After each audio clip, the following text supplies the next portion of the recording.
Seeking refuge in Europe, but stuck in Africa. Refugees in the Spanish exclave of Ceuta.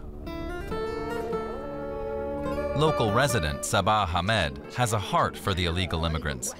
The Spaniard tries to help them and understands their motivation.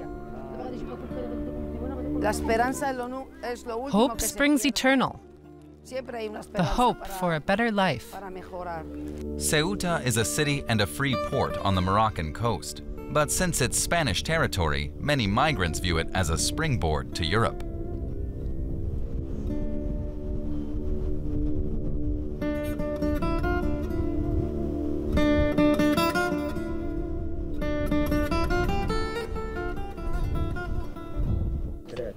Sabah Hamed's house has become a gathering place because she's taken it upon herself to help refugees. Sabah is Spanish, but has Moroccan roots and speaks Arabic. Her door is always open to everyone. These folks wander aimlessly through the city, sleep outdoors, on the beach, in huts. It's bad. At her home, there's a room full of clothing that refugees are welcome to take and use.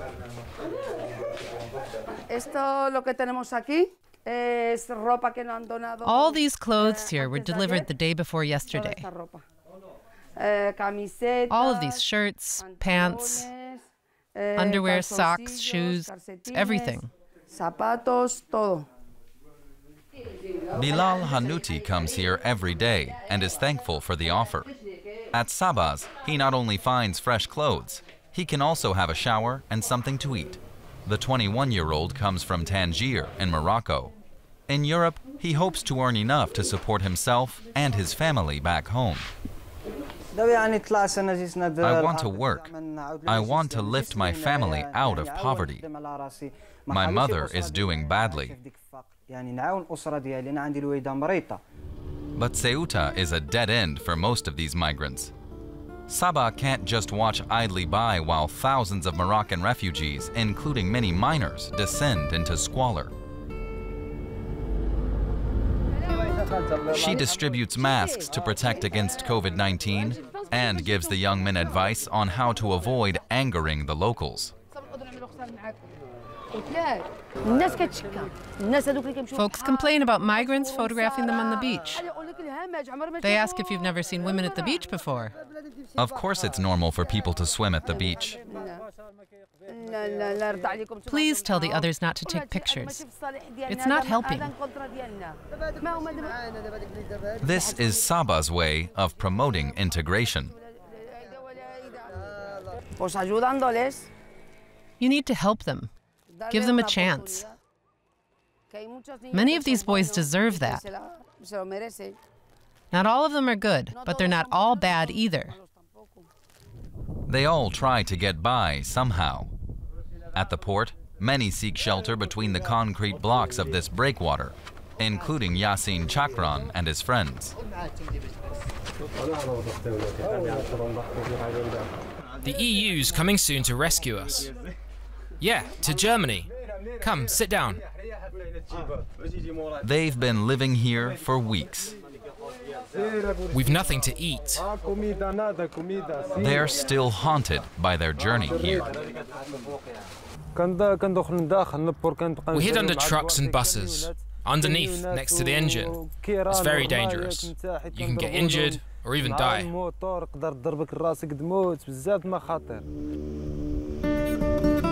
The border is shut. Morocco closed it in 2020 at the start of the coronavirus pandemic.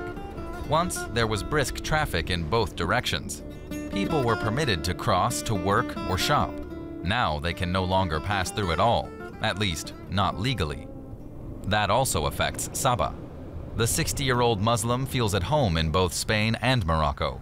In a commercial district of Ceuta, right on the border, she runs a store that sells clothing and decorations. Many of her customers and suppliers are located in Morocco. The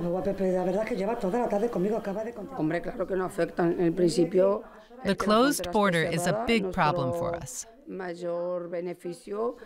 do most of our business with Morocco. The majority of our goods are destined for there. This all started with the pandemic, and still nothing's changed. Imagine, there are over 300 commercial halls here, but just 10 are still open. Spain and Morocco are locked in a dispute about the Western Sahara, which Morocco regards as part of its territory. It accuses Spain of supporting Sahrawi rebels fighting for Western Saharan independence. This is likely why, in May, Morocco opened its borders, unleashing a flood of refugees on Ceuta. Many migrants even swam into the exclave, past the Spanish border fence. Sabah was shocked. We'd never seen anything like it in Ceuta. Sure, people would enter illegally at times, maybe 20 or 30. But they were always Central Africans, never Moroccans. Almost all the Moroccans had the papers to come here when the border was still open. But now, seeing people fleeing here from across the sea or coming down from the mountains honestly frightens us about what might happen. It's a fear shared by many of Ceuta's 85,000 residents. They feel threatened by the makeshift camps and migrants begging on the streets. And by Morocco, who they say is using the refugees to put pressure on Spain. It was an invasion, like you read about in books. There's no other way to express it. No good citizen should be against immigration, but it needs to be legal and law-abiding.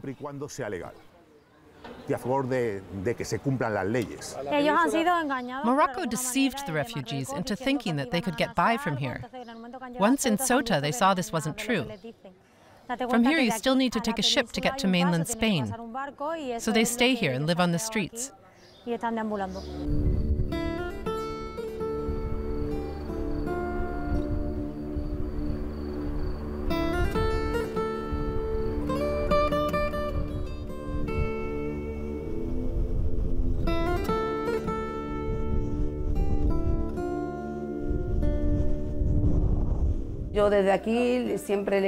I always say that this city is simply too small. And due to the closed border, we're already in crisis. We have no work ourselves. That's why I often tell the refugees they'd be better off going home again. Mustafa Abdelkader is even more pessimistic. He's a volunteer with the NGO Luna Blanca, or White Moon. Every day at noon, he and his fellow volunteers hand out meals in Ceuta. Mustafa knows things won't be any easier for these refugees if they ever do make it to continental Europe. That's where the problems really begin. From here, they can go back home anytime if things get ugly. From here, it's just 2 kilometers. But over there, it's tough. And by there, I mean in Spain, France, Germany, all of Europe.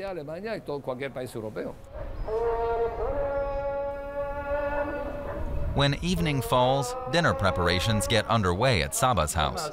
As many as 450 refugees will come for a meal. The food is donated. A few of the migrants help out too, including Bilal. He wants to show that he's willing to do his part. He absolutely wants to stay in Europe.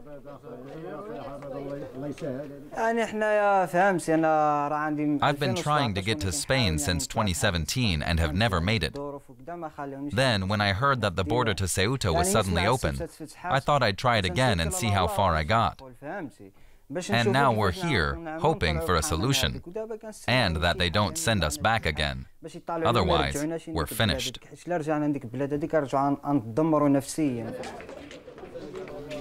Ceuta has set up camps for the refugees, but Bilal and most of the others don't want to go there. They fear falling into the clutches of the authorities, who could then deport them. If they deport us to Morocco, I'll try again. I'll do everything in my power. I pray that Spain will help us.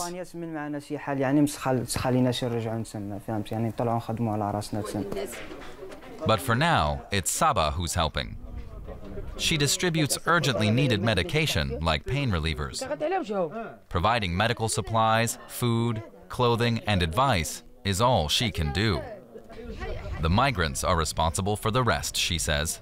While Morocco let them out, they alone made the decision to leave. I don't understand much about the politics. Are they victims? Yes, they're victims of the poverty in their land, the high unemployment. But no one forced them to come here. No one held a gun to their chest and said, "You must go to Ceuta." The next day, Sabah is once again on her way to the refugees. She says her compulsion to help others runs in the family. My parents always showed solidarity with the poor, with the homeless. They just took them in. I grew up that way. I've experienced that since I was small. Many of the migrants here know Sabah, and she knows them and their stories. Their absolute determination impresses her.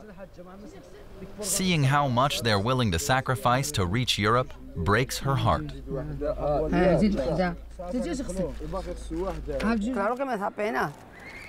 Of course, all of this pains me.